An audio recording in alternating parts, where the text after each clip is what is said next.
Hi, everyone. Thank you for joining us for this very special event. This program is Art, Identity, and Power, an evening with MC Rocky Rivera and muralist Audrey Chan.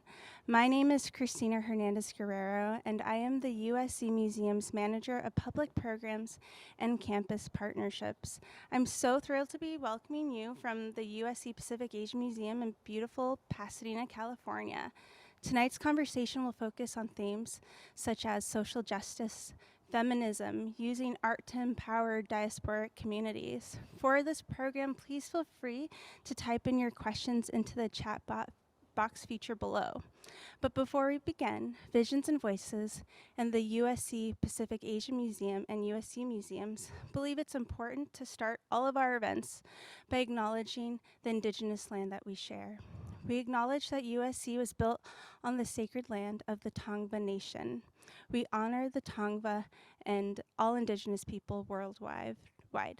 We wish them all the best and to their their future and their contributions.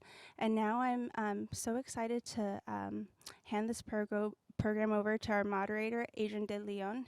Adrian is a historian, poet, and media maker educator. And he currently is an assistant professor at the University of Southern California and a professor of American Studies and Ethnicity. Thanks again, Adrian, for joining us this evening and to kind of venture out during this windstorm we're having. So thank you. Can we all give a round of applause from wherever you're joining for Adrian?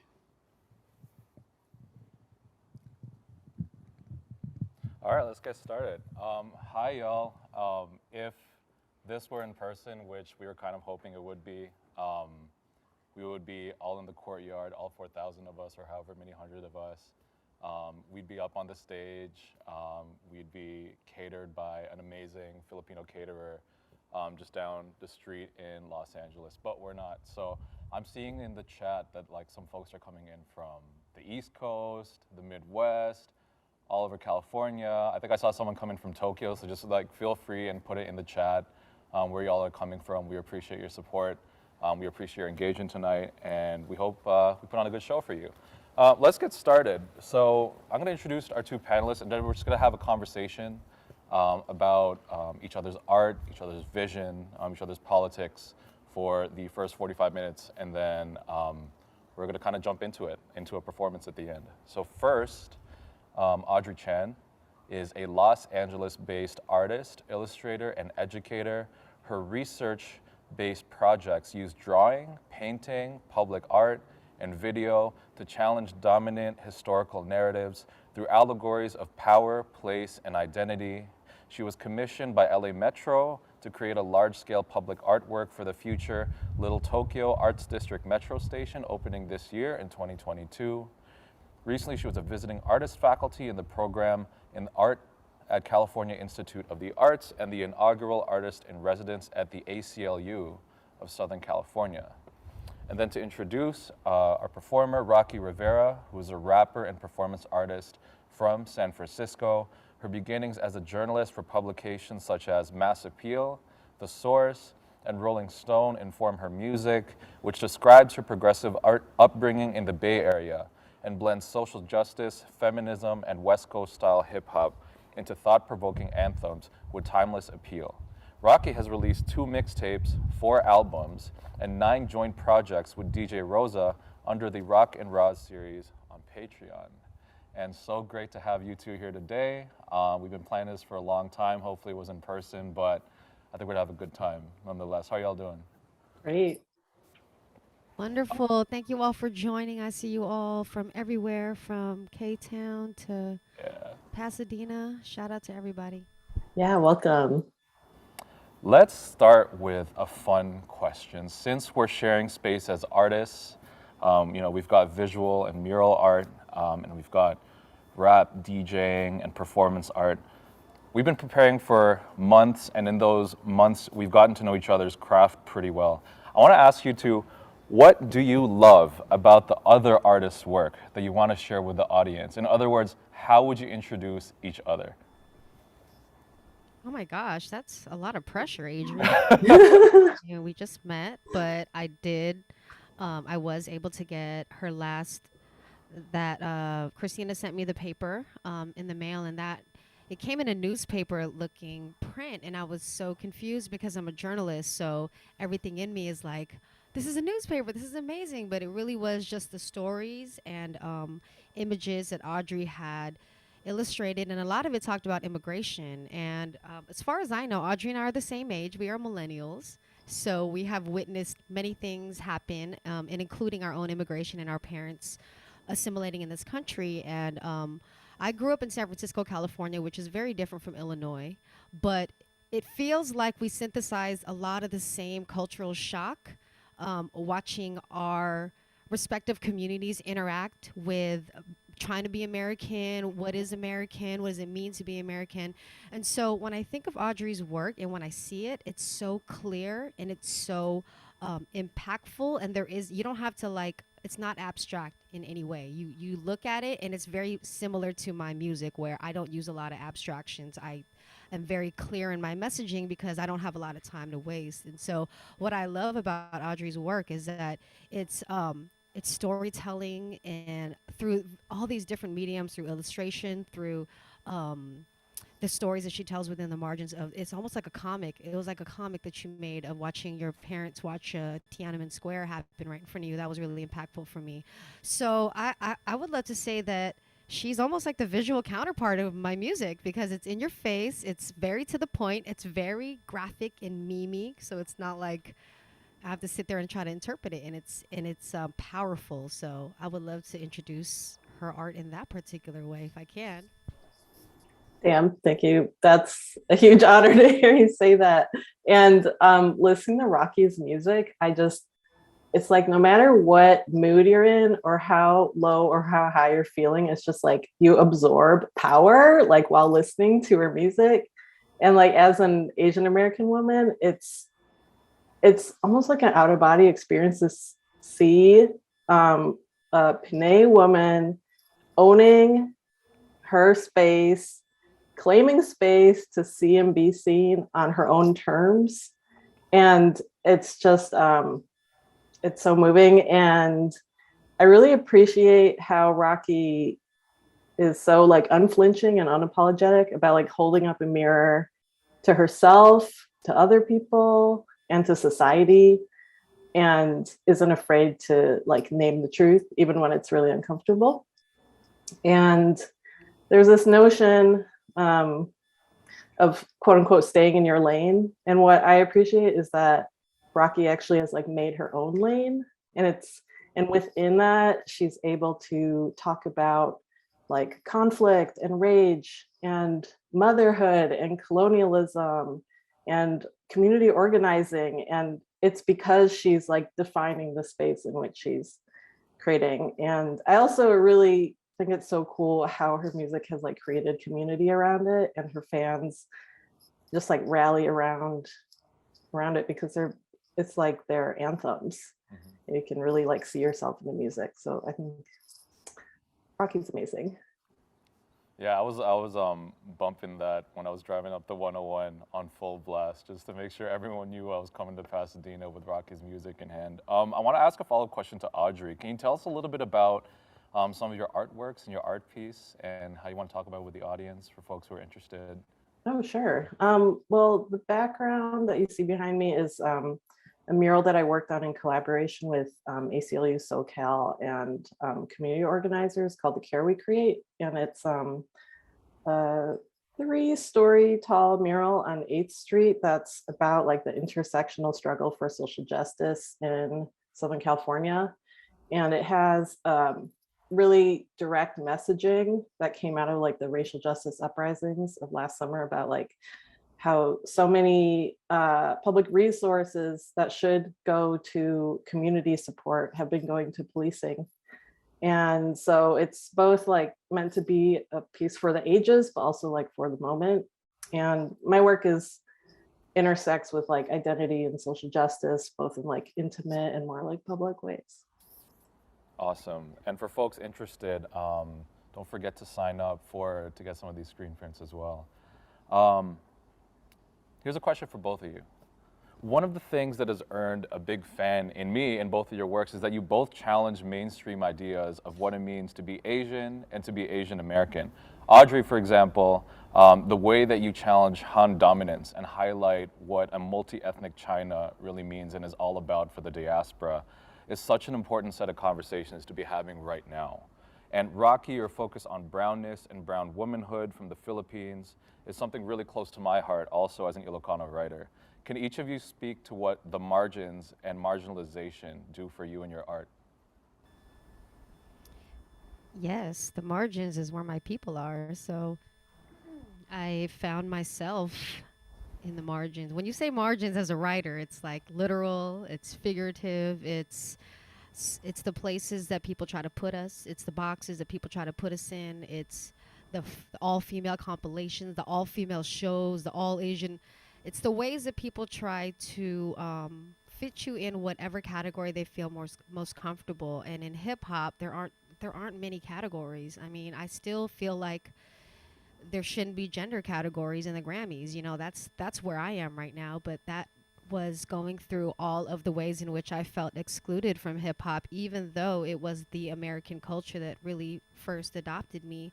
I really had to say that I am some of these things that you think I am, but I am also much more and more to be seen. And for me to create that space for myself was for me to create a lane and a space for other young women that look like me and that sounded like me. And even within the Asian American community, that was a problem because there was a lot of internalized patriarchy and misogyny from Asian cultures as well, including my own. So, in many ways, I've had to reimagine myself in those margins and create a brand new character that did not live within the confines of someone's limited imagination of what an MC could look like. Not a female MC, not an Asian MC, but an MC, which is supposed to be a standard of art and not just a measure of your racial identity or makeup. So I believe that the more that we add onto these overlayered identities, the more we can liberate people who have never seen a rapper that look like me. Or nowadays, I see 5'10" young women that look like me now, and that was only from 10-15 years ago that it was just me. So I feel like change is coming and it's fast, and all it takes is a cultural shift. And I think that's what Audrey and I, as cultural artists, we want to happen. Yeah, and the newspaper project that Rocky was describing was a piece I made for the current Pam show Intervention. And the curator, Rebecca Hall, invited me and 6 other artists to respond to the museum collection. And I naturally gravitated towards the Chinese galleries, but it gave me pause to think about, like, what is my relationship to these objects? A lot of them are coming from like imperial and elite contexts. And making the newspaper project is kind of more inspired by like the World Journal and like diasporic newspapers that people can read in their main language, especially like immigrant communities. And that gave me this place to kind of dive deep into some like uncomfortable feelings that I've had about how ethnicity and identity, especially dominant identities, have been used as like a tool and weapon of like cultural erasure. And more I started seeing all these like parallels between how between cultures of like white supremacy in the United States and how the ruling Han ethnic majority in China are being used as like tools of genocide. And I myself am Han Chinese, and I think it's taken me years to kind of unpack the nuances of that, because you already are like a minority in the United States, and then it's like, okay, but in China, I'm actually the ethnic majority, and in the United States, I'm East Asian, so how is that used to like erase non-East Asian identities? And I just also started seeing parallels between like the way settler colonialism is being used as part of the genocide of the Uyghur people in the Xinjiang province. And that's where I actually went there with my family several years ago. And it was the first time that I felt in my body that I like represented a colonizing force. And it's really shook my own sense of like what my Chinese identity is. And I think in terms of this idea of like margins and marginalization, like my own relationship with my family's relationship with China is like very much based on like fleeing authoritarianism, and China also attempting to erase its own recent history and its past, like during the communist revolution. And so when being asked to kind of identify with Chineseness, it's like so fraught. And at the same time, like I'm trying to get a grasp of fluency of Mandarin, which has kind of escaped me my whole life. And I have like a 4-year-old son now, and it's like, am I going to pass on a language that I can't even speak myself? So yeah, I grew up in like suburban Chicago, and so I didn't quote fit in, but I also knew that I wasn't someone who like a kid who like wanted to be white.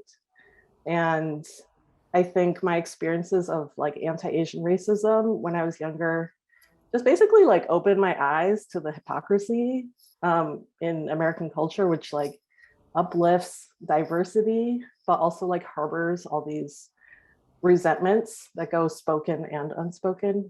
So that's my how I feel about that.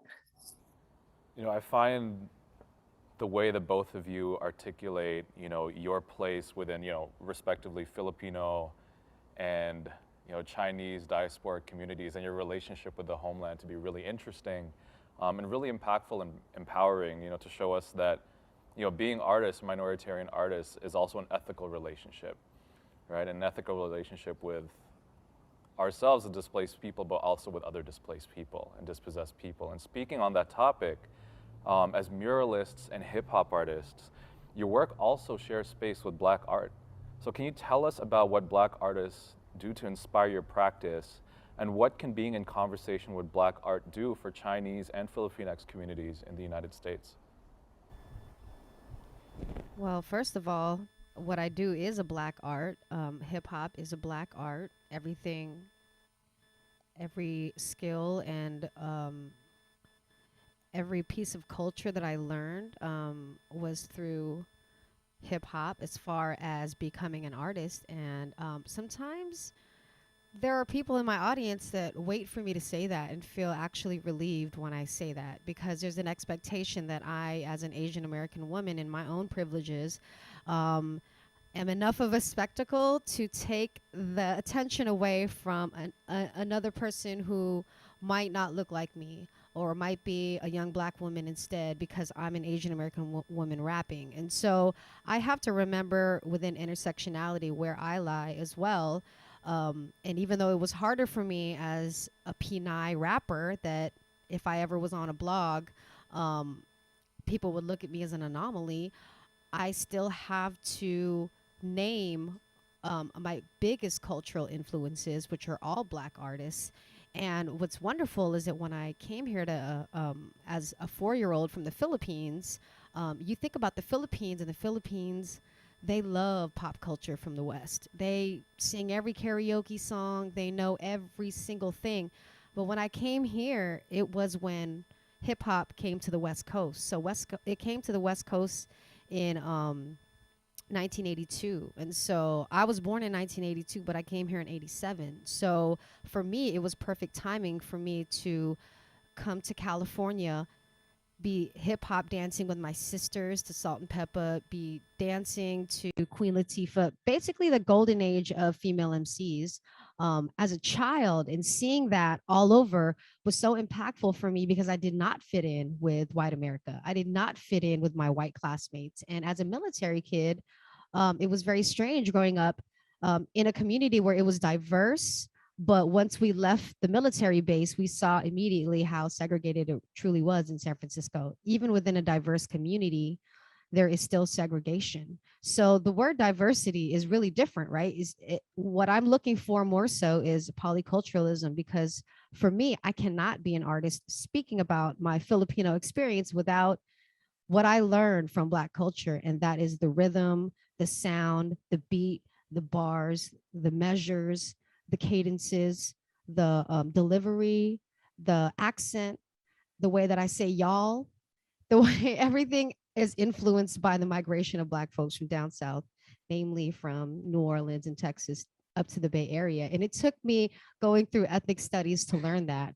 So had I not gone to SF State, gone through the ethnic studies department, learned about my own history, learned about diaspora, learned about movements, Black movements, movements in Latin America, I would not be able to make those connections. So I'm really grateful to have been one of the first students who was teaching ethnic studies in high school through the PET program, graduating from the College of Ethnic Studies at SF State, which was the first college of ethnic studies and not department. And just having that lineage makes me really, really proud to say that I am an amalgam of all the cultures that created me as an American, but also I am one of one as well. And I am my own person. And because of those cultural lessons, right? Cultural is interchangeable. I am able to create a brand new art form in my own way. So they all contribute to those parts of me that I had a lot of hard times seeing in other people, seeing in other artists, and actually seeing in myself as well.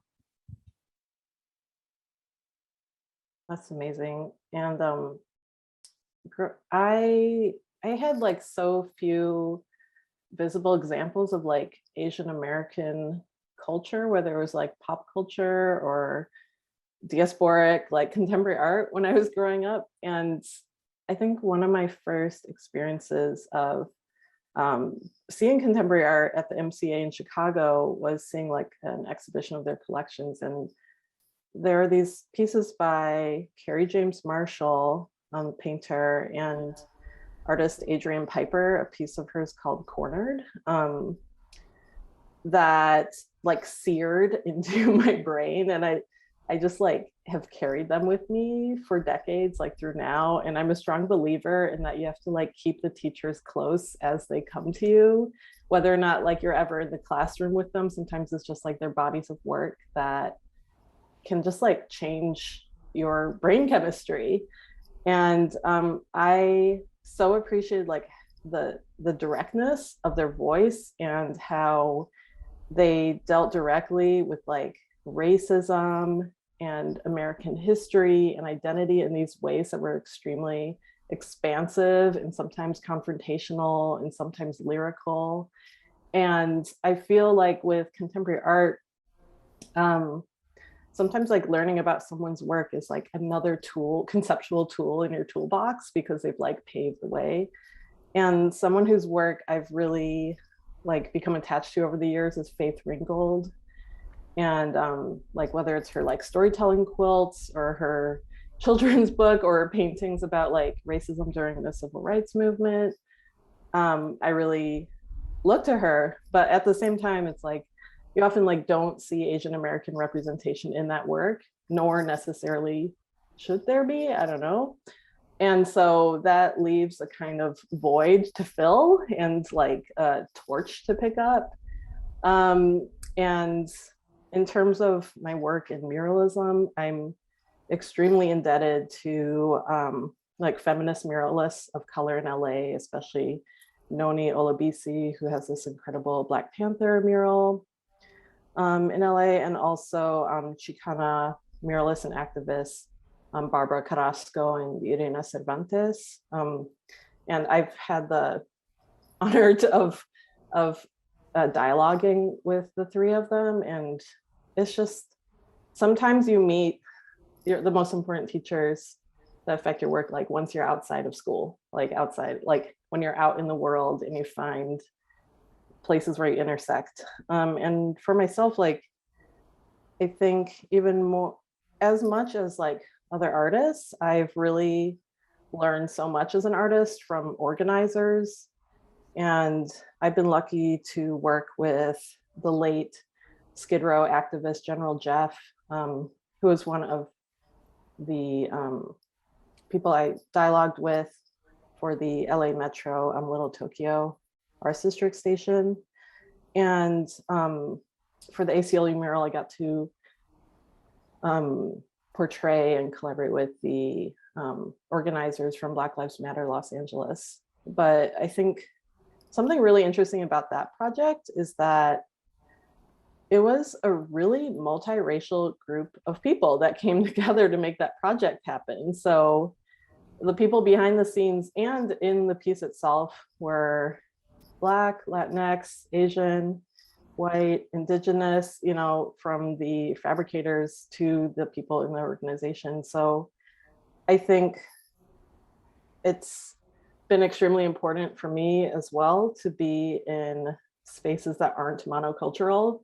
I actually feel the least like myself when I'm in like monocultural spaces and spaces that are only Asian or Asian American. Like that's where I kind of feel really self-conscious because it just it's so unfamiliar to me actually from my experience growing up.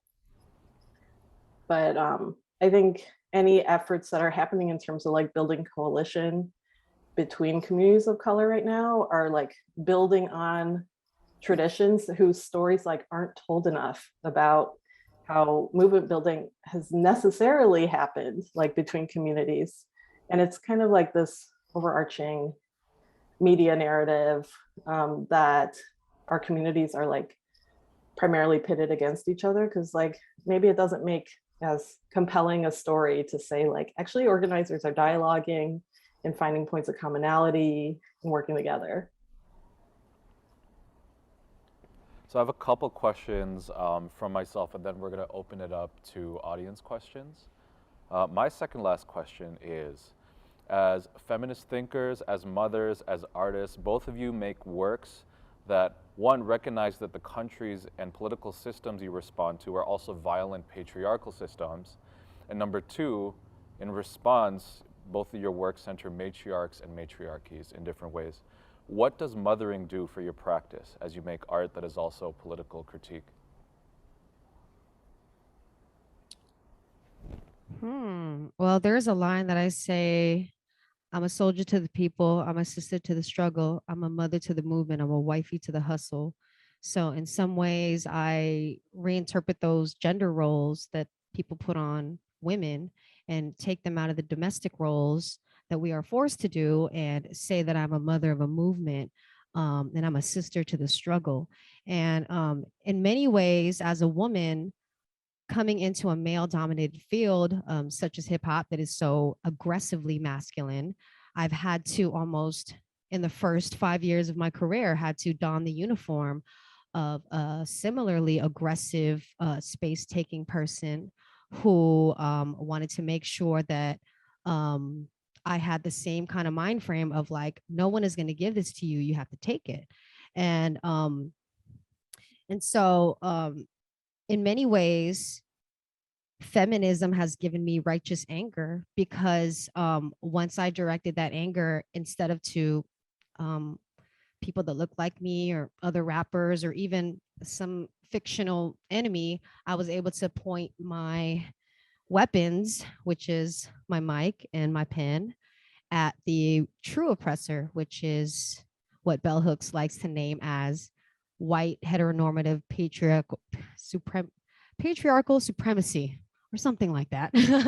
Rest in peace, Bell Hooks. But I definitely, it gave me a target. And had I not been given the foundation of these Black feminist scholars, and many of them queer as well, then I would not have the language to challenge not just white feminism, but feminism that is not inclusive of any kind of intersectionality. And when I think of girl power and girl power, that doesn't mean anything to me. Or, oh, I'm a girl dad. That doesn't mean anything to me. For me, I have to be very clear what an ally is to feminism.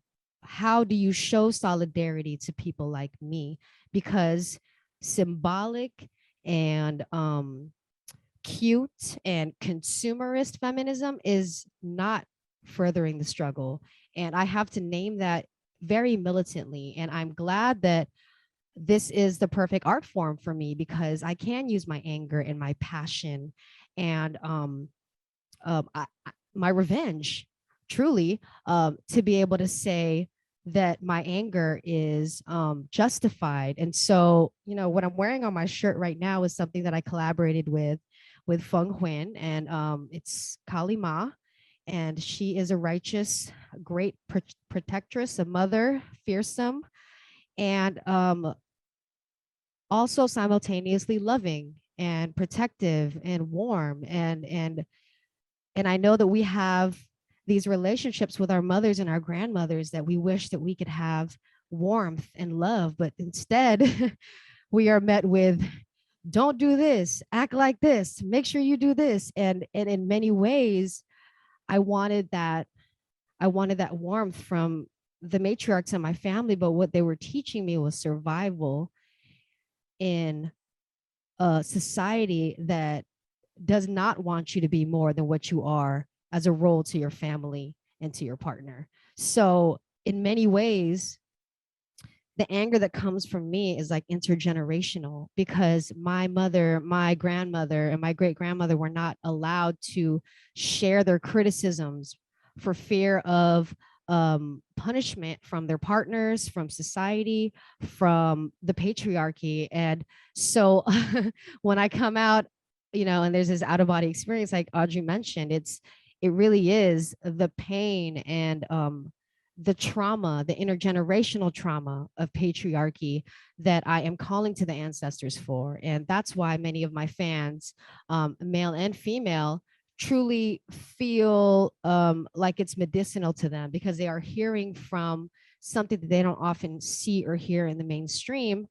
And when you mother an art, you don't just create it, you nurture it, and you want to see it grow, and you want to see it passed on. So mothering is not just about biological function.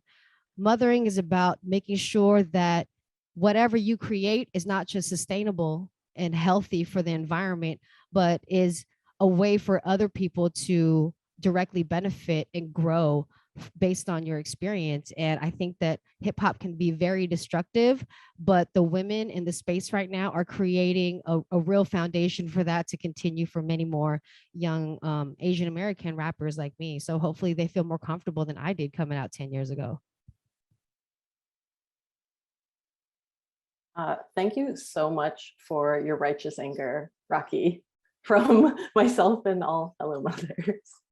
And I just want to give a shout out to all the moms, single and partnered, who've been holding it down during this awful pandemic.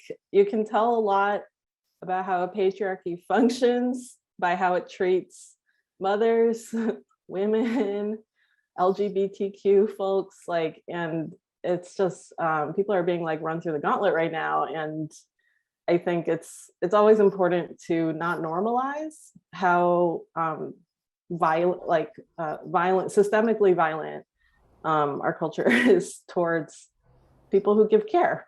And I think I had really powerful role models growing up in terms of having incredibly strong women in my family, and a father who showed a deep amount of respect for his wife and daughters, and never used gender as a detriment against us. And so I just had a really strong base ever before I knew what feminism was.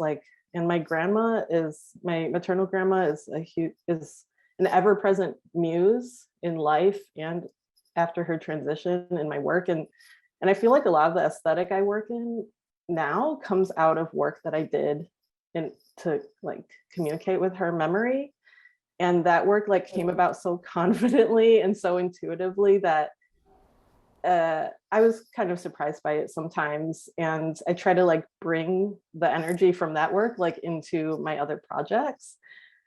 And I became a mother 4 years ago, and I think that only sharpened the political impulse in my work, because I think when you become a parent, your priorities suddenly get really, really sharpened.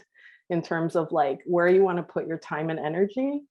And I think something that shifted in my work was that for me, like critique like wasn't enough as an end point in my work. Like I needed to do work that actually tried to picture what the world we wanted to be look like, and to see like, what does solidarity look like? What world do I want my son to be able to picture and see himself in? And that takes an enormous amount of like collective imagination, not from any one person, but like, what does it mean to be able to actually picture what like an abolitionist based society looks like, one that like celebrates difference, one where like Black and brown kids are safe and Asian kids don't think it's normal to get like bullied in school. And I didn't, before I became a mother, I didn't expect like injustices in America to suddenly like evaporate before my child was born. Like I definitely see fighting for social justice as like an intergenerational struggle. And my partner is a Jamaican American man from the Bronx. And so collectively, our son is like a Chinese, Taiwanese, Jamaican American kid from LA. And so we all have like really different relationships with like identity and place and like what is informing our worldview. And I think we talk about how we're only going to learn from him about like how he wants to navigate through his own identity and American society, and how he wants to deal or celebrate different aspects of his life. And I think we also know that we're not going to shy away from conversations about like racism, interacting with the police, you know, like uncomfortable parts of like Chinese American or like Jamaican history, because those, like, that's his cultural inheritance. You don't just like inherit the good, you also you inherit like all those levels of complexity. So yeah, that's motherhood in a nutshell for me. So last question for me before we move to the audience. Can you tell us a little bit more about some of your new visions and your new projects in the near future? What's next in store for Audrey Chan and Rocky Rivera? That depends on if there's another variant that comes out, and if that's Assuming the there's case, not. then I'm not doing anything this whole year. But what we've been doing this past year, DJ Rosa and I have been doing, which is why we're able to actually bring this show to you via Zoom, is that we've been taking all of our music online and engaging with people online, because we can't see them and we can't gig with them. And a lot of ways that people find out about my music or interact with my music is seeing me live at a show. And that has changed so much. And Audrey mentioned how terrible this pandemic has been for mothers, and especially working artist mothers, like myself and DJ Rosa, who, besides having a freelance job, a day job, we have to take care of our kids who are stuck at home, and then also make time for our art. And so a lot of it has been creating a different kind of economy that isn't just consumerist culture, that isn't just like, oh, I'm a digital creator and here's all my things. And that's why I love working with people like Audrey and myself, is that we like the tactile feeling of newspaper and things that'll last forever, like the little letters that we used to write to each other in class and fold into little hearts. And for me, I'm just feeling really nostalgic, because the things that I love, like writing, journalism, magazines, they don't exist anymore. So I really have to figure out, how am I going to keep storytelling? How am I going to keep sharing these images of what we look like for real, and not some kind of dramatization like I did with my magazines, and show that online. So really, the first step for me was getting all my stories out. I wrote a book called Snakeskin, and Audrey was so sweet enough to order it. I know it's not up, it's sold out. and we're probably going to get some more at some point, but it was really just a passion project for me to say, if I don't get it all out on paper for my kids, I don't want them to have to go through and wonder what it is that created an artist like me. I want to do that for them. I want to be able to tell my story completely and be able to show my mistakes and my wins, just so there isn't this sanitized version of history, or there isn't this idealized version of me becoming an artist and you get to see all the rough parts, because that's the good stuff. And as a writer and as an artist, sometimes when you first start out, we want to hide all that stuff. We want to put it away and make this pretty little package. And for women, I think when we see each other's art and we see the pain and the connection and the isolation of being a woman artist, then we feel more strongly towards each other. So I just want to create more moments, whether it's online or in person, whether it's through my book or through my music, that we can all continue to connect through media, through social media, through print media. Because I think it really is going to be the one thing that saves all of us, is to be able to remain connected when technology keeps progressing, but our values don't. And there is a great reminder for all of us to stay connected, especially now because we've been away for so long, that we know that it feels hard right now and it could be harder, but it felt good when we were at least all together.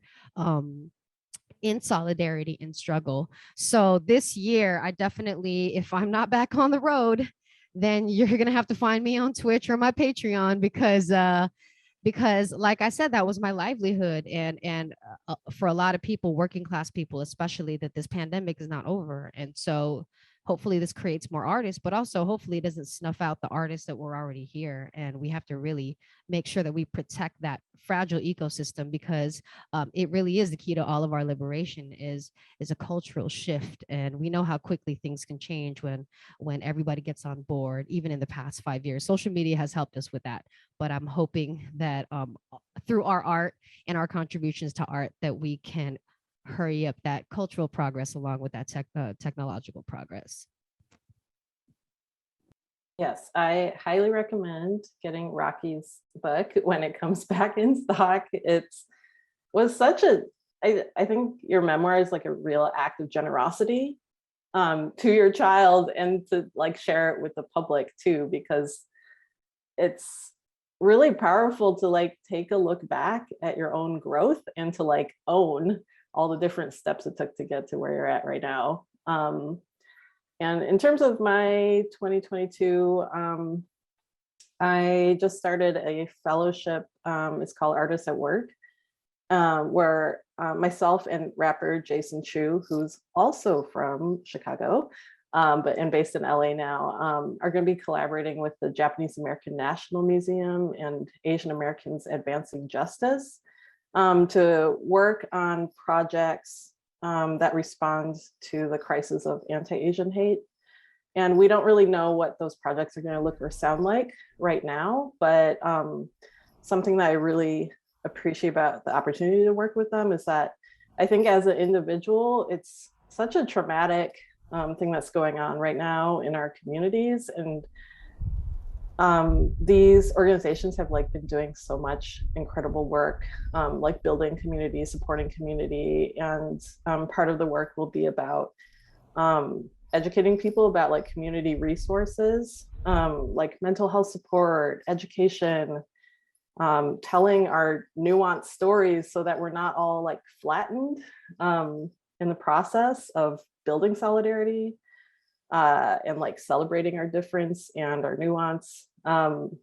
And also the importance of creating a different narrative that's not just based in like policing as a reaction to the hate that's being experienced, because like so many of the hate incidents like don't even rise to the level of hate crimes, and so aren't dealt with on a criminal level. And just the more that narrative is pushed, the more resources are like diverted away from communities. And yeah, I really appreciate being able to like have that framework with them to collaborate. And then in the fall, late in the year, my piece for the Little Tokyo Arts District metro station on First Street in Little Tokyo is going to open to the public. The piece is called Willpower Allegory. And I started working on that around 2015, 2016. And it really like taught me everything I needed to know about the importance of working closely with community to do storytelling. And kind of like the ethos of the project is like, I want to be able to really identify with a representation of what America is. Because like the works created during like the Works Progress Administration, I use the same acronym WPA for my piece, kind of put forth this idea of like the American scene or the American narrative is very like white and agrarian and industrial and capitalist essentially. And just people of color are absent. Indigenous people aren't given like pride of place in those narratives. And I just wanted to like shift that in, and I really took a lot of, acknowledged the responsibility of creating something that's gonna be like permanent in downtown LA. And so I just really hope that the community can like see itself, and also people who are like visiting LA can get like just a different view of what an American story looks like. So excited for that to finally open. I'm excited for both of your projects. Before we get to the performance, we have 15 minutes where we're going to take questions from the audience. The first one says, how do you strike the balance between honoring your culture and your roots and pushing back against the patriarchy, racism, colorism, etc., embedded in traditional aspects of most Asian culture? Can you repeat that one more time? Just the first part. How do you strike the balance between honoring your culture and your roots and pushing back against the patriarchy, racism, colorism, embedded in traditional aspects of most Asian culture? That's great. I mean, I feel like what kind of connected me to my culture was the fact that it predated patriarchy, and that the ways of, I'm not saying all Filipinos, but the ways that ancient Filipinos lived before colonization was very much as a part of a matriarchal society. There were women called babaylans who were the high priestesses of our communities, who were the highest ranked women in their barangays. And there were also women like Gabriela Silang, who was somebody that I rap about in my song coming up, who was the first woman general of the Philippines when her husband was killed. And so I really lean to these stories, not just pre-colonial stories, but I remember that there is a history that is so long that what I know is not the full picture. And also that I just need to simply remember and not, like, I think there's a real focus on decolonizing everything, and decolonize your diet, decolonize your food, decolonize everything. But if we only see ourselves as colonized people and not remember essentially who we are, then we are always looking at ourselves as broken or as trauma informed or as not whole people. And from the work that I've been doing in restorative justice and the work that I've been doing within communities is that these are only a small sample of stories. So you take what you can use as inspiration and you leave the rest. Because as somebody who comes from the Philippines, I don't know a lot of my history that should have been passed down through my family. I had to learn American history first. And I think that's the part of being a first generation immigrant, is that you had to learn this idea of, I had to learn about the KKK, the Ku Klux Klan, before I learned about the KKK in the Philippines, which is a revolutionary organization. And that was hard for me to already identify American history before I could identify my own Filipino history. So it's hard to find a balance, because the truth is that there never was a balance of how we were told our history or whether we were told our history. That is a self-seeking thing. And if you want to learn more about yourself, more about your history, it really is up to you to if you can't find it, you have to create that in a sense or remember it, because what we are taught is really meant to keep us dominated, colonized, obedient, and unquestioning. And so really the matter is what are you questioning and what are you accepting as truth? And as a journalist, that is more important to me than accepting other people's, because I don't believe that it was a full egalitarian system too. And I don't think that every society was patriarchal or anti-patriarchal. There are so many societies. The Philippines didn't even exist as a country until it was colonized. So I have to grapple with that, with the fact that I consider myself Kapampangan, which is different from mainlanders.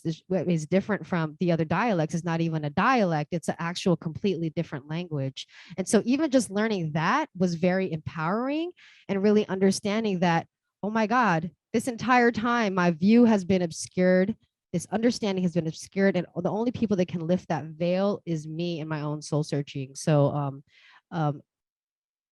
I don't know if you can ever find balance, because I think the whole point of colonization is that they erased our history. So it's really hard. It's really hard.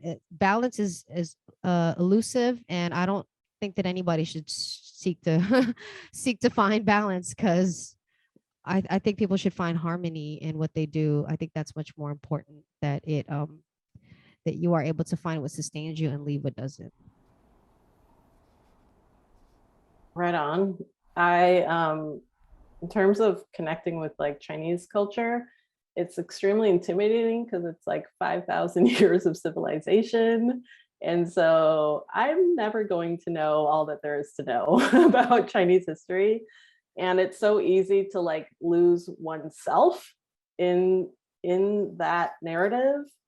And I think the newspaper project was so helpful for me because it gave me a place to like put stories that I've been passed down, especially like from conversations with my father, into a form that can be like read and interpreted, rather than something that I just like carry in my head, because so many of those stories are like what shape my Taiwanese American identity. And I think, yeah, I think balance is really hard. Just like when people say, how do you balance being like an artist and mother? What balance? You know, you try to just make it work. And you have to like, rather than setting up those binaries, just find your like third way through. And I think I've had to kind of think about, what does it mean to be like studying Mandarin now, as like I'm gonna be 40 this year. Like, what really were the first 40 years of my life? Where did I go wrong that I like am not fluent by now? And so I've had to be like, you know what? I need to just treat it like a foreign language, because there's so much distance, both like intellectually and emotionally, for me between myself and like Chinese language, history, culture, that I need to like take that stigma and shame away from myself, like as a diasporic person, that to kind of take the blocks away from even like engaging with those aspects of culture. So yeah, it's kind of like some psychological work on yourself as well. But yeah, I also feel like it's, for me, it's more important now to engage with like what's going on in those home cultures, like in the present moment, like what's going on in like Hong Kong and Taiwan, and like the fight for like these glimmers of democracy that are potentially being snuffed out, is kind of like what's on my mind at the moment. The next question is for Audrey. Audrey, can you tell us about the screen print you created for the program, and how did you go about developing that piece of artwork? Oh, sure. So I made a double portrait of me and Rocky to commemorate this talk, and you can see it on my Instagram. For me, I was like, this is a very aspirational portrait on my end, because Rocky's a total badass warrior of hip hop, and I'm just trying to like put myself in there too. And so I was really inspired by like her presence, and also the like snake as her kind of like channeling so many aspects of her story. And so I kind of worked like the carp into mine, because the carp just like has so many different connotations like within Chinese culture. And so yeah, it's being printed at Self-Help. And yeah, it was like one of my favorite like illustration projects to work on recently. Amazing. We have time for one more before the performance, and this one is a great question, whoever sent this. Um, Diaspora, cultural displacement, and becoming American can create complicated relationships with our homeland. Both of you, can you talk about your relationship with your homeland, whatever that means, and if you have returned, what was that like? Fung, I know that's you. I know that was you out there with your professor question. Thank you for that. Wow, the last time we went to the motherland, my motherland, was right before pandemic. Um, February 2020, we went for the Flip Top Festival. If anybody is on Netflix, it actually came out with a Nightlife, a Manila Nightlife thing. You could watch it. Um, my relationship with the Philippines is I'm still building it. You know, I'm still building it because I've been gone for so long. I was born there. My first memories were there. My language, my first language, Kapampangan, was what I learned, which I'm still trying to get back to, Audrey. So you're not the only one. They don't have that on Duolingo yet, but or Tagalog. But I wanna, I want, I want, I'm yearning for a connection, um, more so because after my mom passed, I realized that she really was the bridge, as far as culturally what it means to be Filipino, not just nationalistically or even what it looks like, but what it means to have the spirit of the Filipino people, which is not based on hospitality or, being a hospitable person, which is what people like to say about my country when they visit, especially if you're white. But I want I want to have a better relationship with my country because I felt so disconnected for so long. And the Philippines is a place with many talented people, and hip hop is really starting to take off there through flip top battles and all of the hip hop scene and rapping in Tagalog and people doing battle raps. It's just amazing to see how far hip hop has come from, and I was able to experience hip hop, where it came from, America, and see it go to the Philippines. So right now, what I'm hoping is that my particular brand of hip hop reflects the history that I have coming here, participating in the first People Power movement in 1986. I was my dad was actually there. He used to dress me up and I love Ninoy Aquino and do this all people power stuff. And I didn't realize how important that was in my own history until I got older. And so remembering the first people power of the Philippines, seeing the Philippines going through a really fraught election process right now with people who are descendants of fascists and descendants of people who really terrorize the people of the Philippines. It's scary to watch right now. It's really scary. But what I'm hoping is that my music will give people that righteous anger, give people that necessary energy to say, we're not going to take dictatorship anymore. We're not going to take a tyrannical regime. We're not going to take all of these unsanctioned killings and criminalizing poverty anymore with the Duterte regime. And any way that I can safely advocate for that and make sure, because the Philippines is, next to Mexico, the most dangerous country for journalists. It's scary to even think about free speech, and where people are in that movement. And the first thing that goes in a fascist dictatorship is free speech. So it's really a scary thing to think that speaking the truth in the Philippines itself about the conditions can land you murdered or disappeared. But I'm really hoping that learning our history of being freedom fighters, repeating it, saying it, chanting it, saying it out loud, dancing to it, celebrating it, is going to encourage more people to say that we do have people power, and we can do it all over again, if we need to.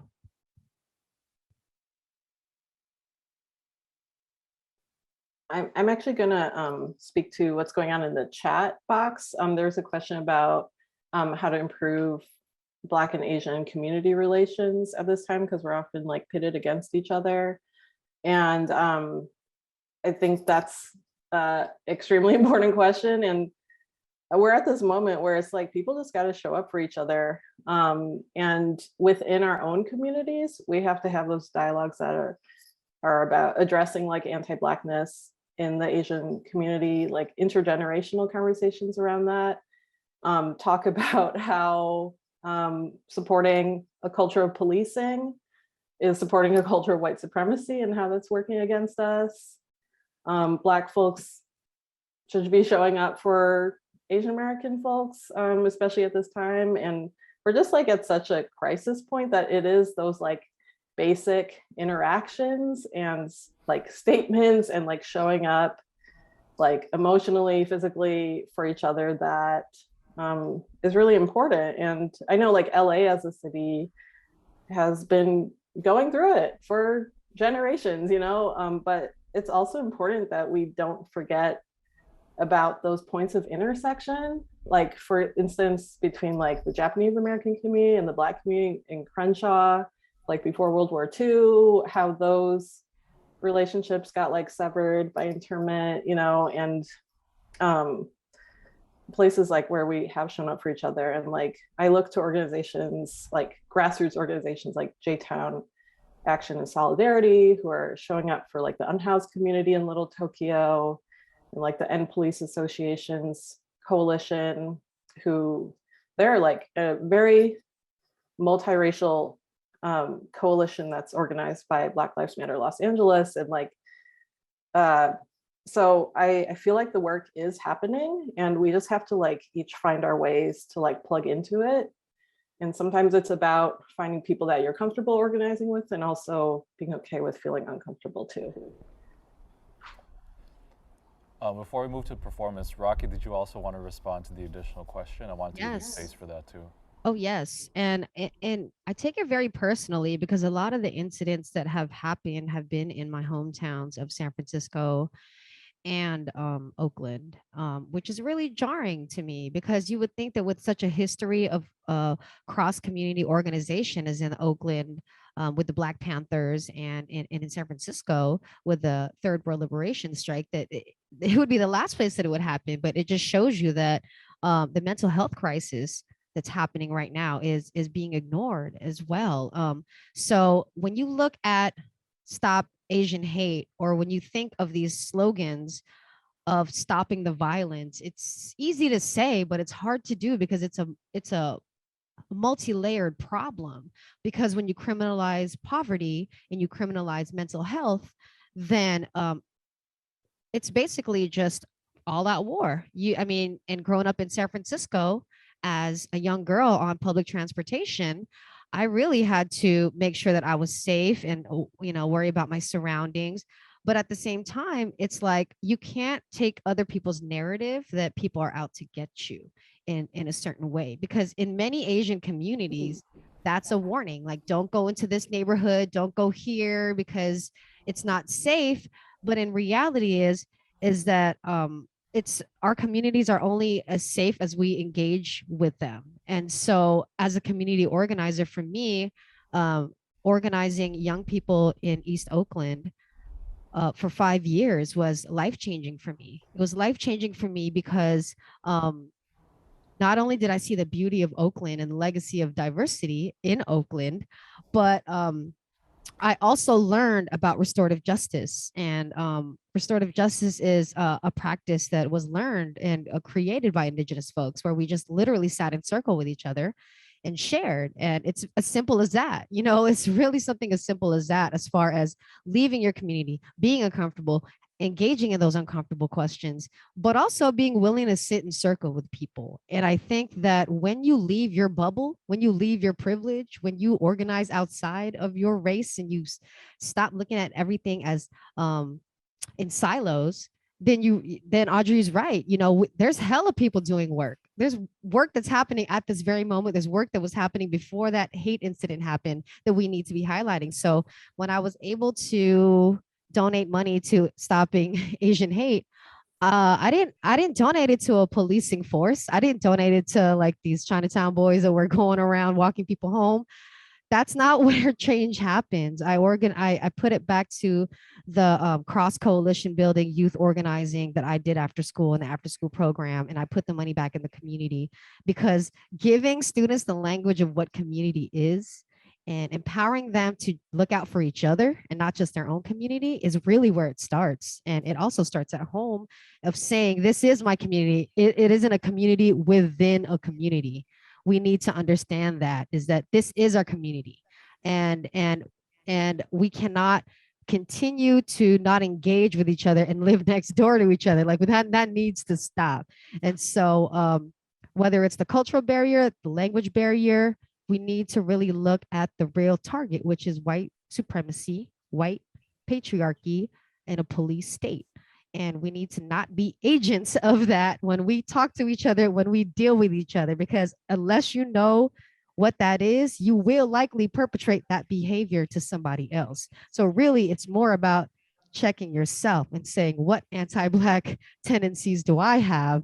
What anti, you know what I mean? Like, and also, if somebody tells me, if a Black person tells me, well, what did your community ever do for me? I'm not going to argue with that person because the truth of the matter is I don't represent all Asians. And so I try not to even get into comments online. The sad part is that is really part of a culture that is not about solidarity. It's about divide and conquer. So if you know the history of the Philippines, the Buffalo Soldiers, if you know the history of San Francisco, if you know the history of Oakland, then you know that there have been many intersecting moments of solidarity. And that's what you need to highlight. I just want to say all of that really resonates with me, right? And I think one of the things that our conversation tonight has really wanted to show is, feminist art and practice, Asian American art and Asian American politics is necessarily cross-coalition building and is necessarily abolitionist, right? And is necessarily decolonial, right? So I just want to thank both of you for coming out. Thank you to the questions, the Q&A folks for shouting out those questions also, and producing these kinds of dialogues that are really important right now at this political moment. And for, I guess, like the next little bit, Rocky, DJ, Rosa, I'm gonna give it to y'all because y'all got a set for us and we're just here to listen, so take it away. All right, well, here comes the hip hop portion of the event. And like I said, this was supposed to be in person. So in lieu of making noise and putting your hands together, you can just throw me some emojis, throw me some clapping hands, bang on your head, bang on your keyboard if you want, if you're getting all crazy. But yeah, let's go ahead and start that.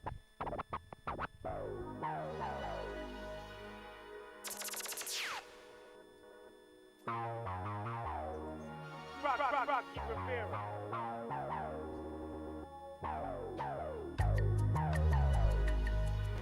This is still a hip hop show, y'all.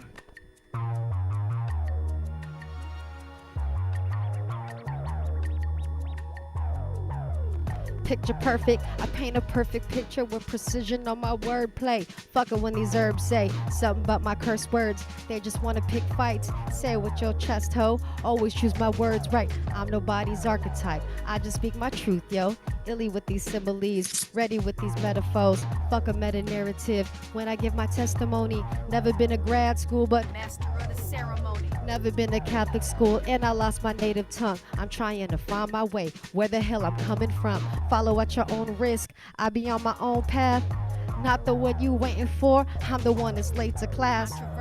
The truth is about to hurt you. I hate to disappoint you when you surely ain't my mama. I'm just trying to tell my story before they try to tell it for me. So excuse me for the language of my music allegories. Hit me with your best. Hit me with your best shot. Hit me with your best. Hit me with your best. Pop. Hit me with your best. Hit me with your best. Ah. Hit me with your best. Hit me with your best. Ra.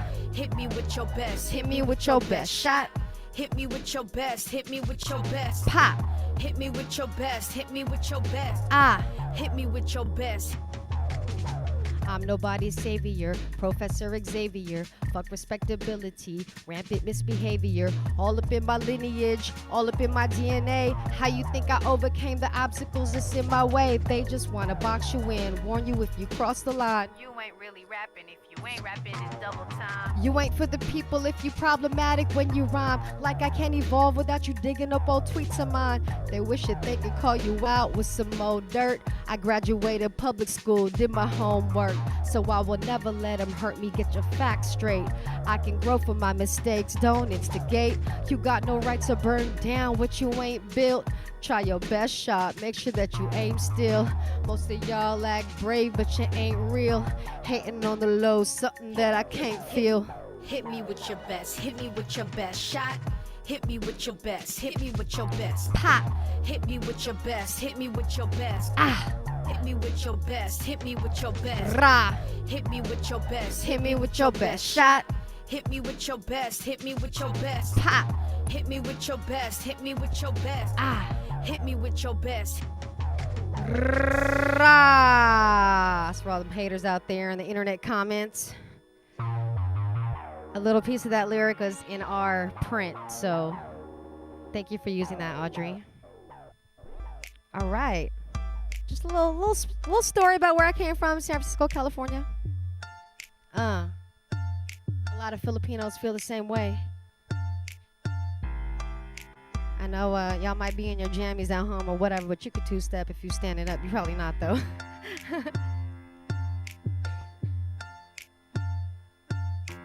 Never been a prom queen or a crack dealer.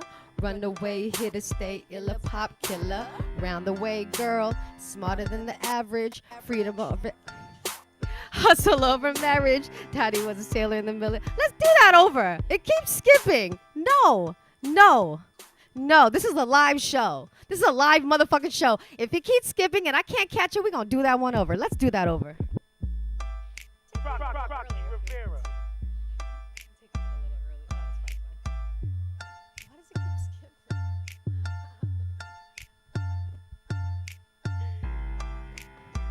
Hey, I see you.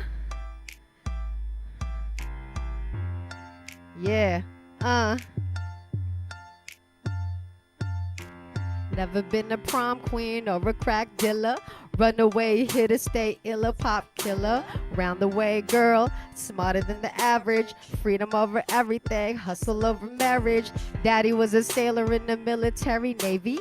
Mama was a nurse and they had 3 babies. 3 bad girls, I'm the youngest in the trio. Peace to all my people with the drop of Filipino when they blood, cause you a warrior. 3rd world resident. Fuck a femc, cause my gender is irrelevant. Sugar and spice on the mic, yeah, I'm so nice. Barking loud through the fence, but they don't bite. They distracted by my pretty disposition. I smile and steal their heart, all they gotta do is listen. Only spit the realest and you used to artificial, so no wonder other real people ain't fucking with y'all. Hey, hey, I see you, Alana. Hey, ain't no stopping us. Hey. No stopping us. Hey. Okay, so this next song I want to do actually is for all the matriarchs, for all the women organizers that never get due. And each verse, I love talking about this now because it reminds me of Audrey's work where she's highlighting a lot of really important people in the civil rights movement and organizations as well. But this is a song that I wrote for all the women organizers that never get told their stories. So.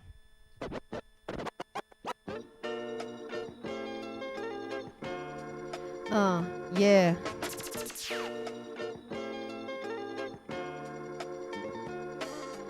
Left him on a Tuesday, found him on a Sunday. Cried when I saw my handkerchief in his suitcase. Letter folded neatly in his pocket with my perfume. Knew that he was lying when he told me he'd be back soon. I couldn't sleep the night he left me with a promise that he'd always keep me close when the struggle got the hardest. So I wiped my tears, tied the handkerchief around me, rallied up the troops so we could find the Spanish army. It was time to stop the crying, time to start the fighting. Love was the beginning, but my people steady dying. So I promised them the same thing. Gabriella Blast in the name of the Philippines. Throw some heart emojis up in that chat. I could hear them in the back of my mind. They said, it will only be a matter of time. Studying overseas when I heard about the blast, and I knew the little girls who were killed in Alabama. It was Carol, Addie Mae, Cynthia, and Denise. The clan got away in cahoots with the police.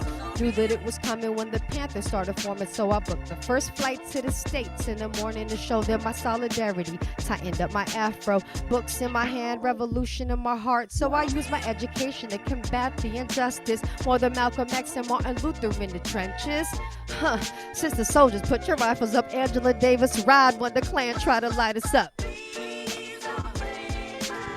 Yo, I can hear them in the back of my mind. They said,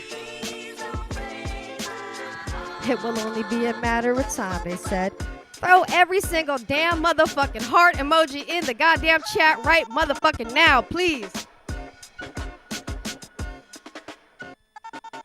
It was modern day slavery, living in the valley. Stockton, California, picking grapes with my family, and my people broke their backs just to make a couple bucks.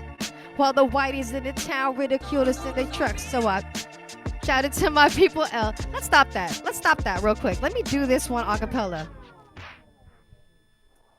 It was modern day slavery, living in the valley. Stockton, California, picking grapes with my family, and my people broke their backs just to make a couple bucks. While the whiteys in the town ridiculed us in their trucks, so I picked up a megaphone, shouted to my people, El Pueblo Unido, jamás será vencido. Told them to stick together, demand to be treated equal. Otherwise, these effing crackers will continue to abuse us. Threw me in the slammer 20 times, did some change. Broke a couple ribs, but the spirit remains. Do it again in a heartbeat. Para mi gente, Dolores, what they call me. All right, had to do that one a cappella for y'all. Thank you for bearing with our technical difficulties and our inability to be there and shake all your hands and kiss your faces in person, which you probably don't want us to do anyway, so that's totally fine. All right, y'all still with me out there? Y'all good? Yeah? Put your little... Yeah, yo, rock and roll. Okay, I see y'all out there. Hi, Alicia. Hi to my sister, Alicia. I see you. All right. I need that brown heart emoji. Y'all got that one locked and loaded?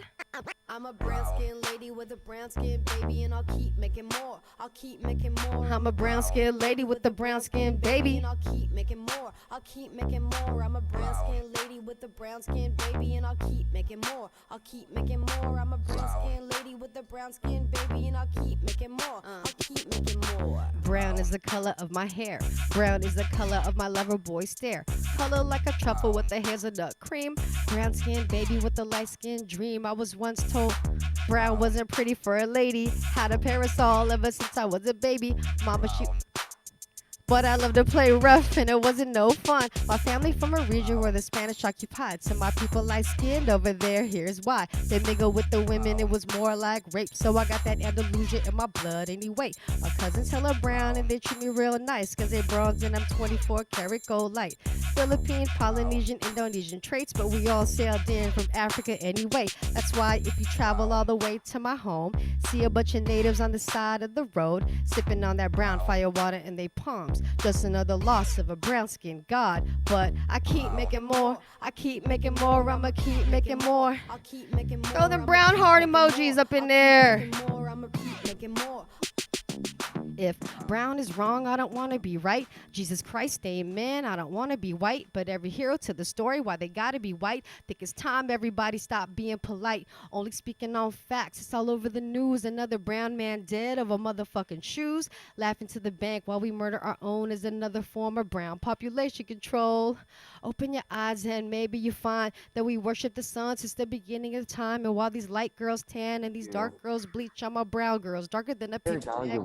To the melanin deficient, jealous how we live in, trying to pass a hate to our children. Stay blessed when your girl come around with the fist up. Revolution gotta stay brown. Rocky Rivera. Shout out to all my brown babies out there and all my brown babies having brown babies. You too. All right. Y'all still with me?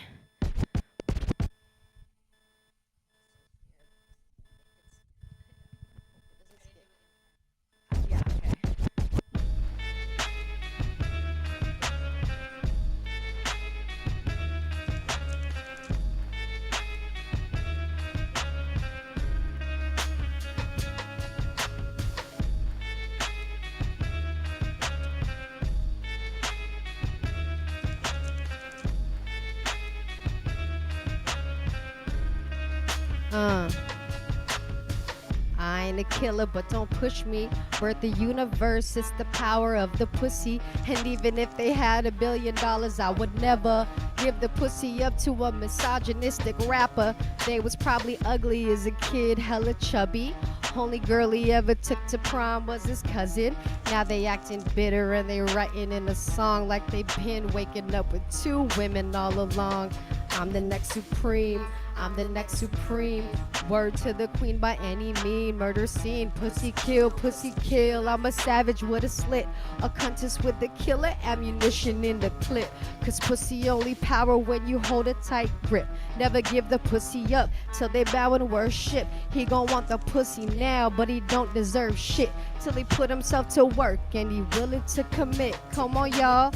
Here, pussy, pussy, kill, pussy, pussy. Let me see some little kitty cat emojis. Let me see a little kitty cat. Yeah. My pussy's so nice, my pussy's so strong. It sounds so good when I put it in a song. Rappers always wanna put my pussy in a rhyme. Politicians pass law with my pussy on their mind. They can never handle what it takes to give birth. Say my pussy's weak, try to claim it as they turf. Can never quantify what my pussy's truly worth. So I make a man beg on his knees in the dirt. Never disrespect a true God, yes this. So he must repent to the sins he commits. If religion is the reason, you should pray between my thighs. Cause my pussy trained to kill a motherfucker, I'm the next supreme. I'm the next supreme. More addictive than cocaine. Turn a square into a fiend. They sending ships to war for a pussy acting ill. History repeating Cleopatra for the kill. Come on, y'all. Kill pussy, pussy. Kill pussy, pussy. Pussy, pussy. Yeah. Kill pussy, pussy. Huh. My pussy's so nice, my pussy's so strong. It sounds so good when I put it in the song. My pussy's so nice, my pussy's so strong. It sounds so good when I put it in the song. My pussy's so nice, my pussy's so strong. It sounds so good when I put it in the song. My pussy's so nice, my pussy's so strong. It sounds so good when I put it in the song. Yeah, y'all was feeling that or what? Usually we'd have y'all do this little coordinated thing with us, but we just gonna have to do it in our minds, okay? We just gonna have to be choreographed in our minds and in our hearts, okay? So I wrote this song in 2015 when feminist was the most Googled word because of Beyonce, but people still don't really identify with it or really even know what it means. So I really wanted to say that if you're scared of the F word, then let me be that gateway drug for you. Let's do that.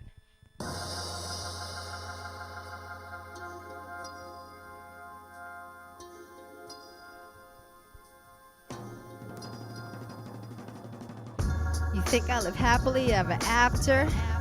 This ain't a motherfucking fairy tale. Yeah, I was caught up in the rapture, but now common sense must prevail, huh? I ain't a motherfucking princess, even though I do enjoy the finer things.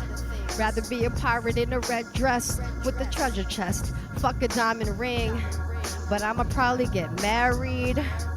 Only cause I need a tax break. Don't need a reason to party. And I don't need one just to eat cake. I'm your new girl. Fuck your old bitch. I got my own rules now you need to get with.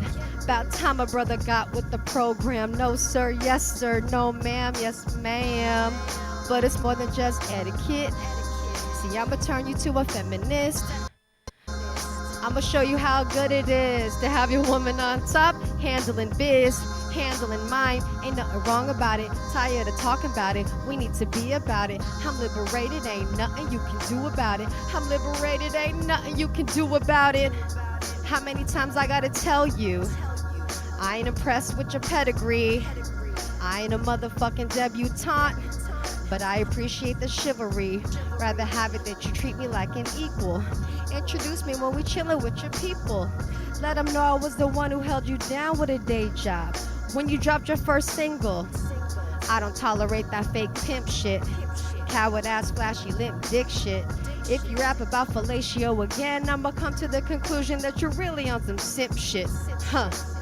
Go ahead and drink it out, cry it out, hug it out. You know what I'm talking about. Papa should have taught you to acknowledge your emotions, especially when your baby mama walking out. But it's more than just philosophy. You could have the world, I got the universe inside of me. You could have the fame, I got my family to rob of me. Take my last name, but you can't deny my history. I'ma show you what it means to have equality. I'ma make my ancestors proud of me. I'ma help you redefine masculinity. My fate is greater than the gender you assign to me. USC, Pacific Asian Museum. Thank you so much for rocking with me. I'm Rocky Rivera. That's DJ Rosa. Yeah. And I'ma turn you to a feminist. I'ma turn you to a feminist. Yeah. I'ma turn you to a feminist. I'ma turn you to a feminist. Yeah. Yeah, I'ma turn you to a feminist. I'ma turn you to a feminist. I'ma turn you to a feminist. Yep. You, Adrian, a feminist. If you aren't already one, then you are one now. Thank you so much for bearing with me through all the technical difficulties. I'm so happy I brought this with you in a safe way, brought this to you in a safe way. Thanks to DJ Rosa, the Zoom magician. Thank you. Thank you so much, Rocky. Thank you, DJ Rosa. Thank you, Adrian and Audrey. We appreciate all your hard work, and thank you so much to our attendees for tuning in tonight. We hope to see you soon and in person, and we wish you the best for this evening and lots of health. Happy Lunar New Year, too. So thank you, guys. And to our Visions and Voices team, we couldn't do this without you. So thank everyone. Thanks so much. You have a good night, guys.